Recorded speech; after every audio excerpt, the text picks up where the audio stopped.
ഉൽപ്പത്തി പുസ്തകം 37:18-19. ഇത് വായിക്കുമ്പോൾ എൻ്റെ ജീവിതമാണോ എന്ന് ചിലപ്പോൾ നമുക്ക് തോന്നാം. 18-ാമത്തെ വാക്യം. ഒരുപാട് പേർ ദൂരെ വച്ചു തന്നെ അവർ അവനെ കണ്ടു. ആരാന്നറിയാമോ? ജോസഫിൻ്റെ സഹോദരന്മാരാണ്. അവരാട് മേയ്ക്കുകയാണ്.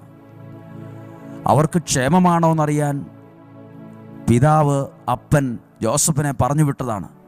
അങ്ങനെ അന്വേഷിച്ച് സഹോദരന്മാരെ കണ്ടു. സഹോദരന്മാർ ഈ വരുന്ന ജോസഫിനെ ദൂരെ വച്ച് തന്നെ കണ്ടു. അവൻ അടുത്തെത്തും മുമ്പേ അവനെ വധിക്കാൻ അവർ ഗൂഢാലോചന നടത്തി. സഹോദരന്മാർ ഇവനെ കണ്ടപ്പോൾ കൊല്ലാനുള്ള ഗൂഢാലോചന പരസ്പരം പറഞ്ഞു, ഇവനെ കൊന്നുകളഞ്ഞാലോ എന്ന്. 19-ാമത്തെ വാക്യം നോക്കൂ. അവർ പരസ്പരം പറഞ്ഞു, സ്വപ്നക്കാരൻ വരുന്നുണ്ട്. സ്വപ്നക്കാരൻ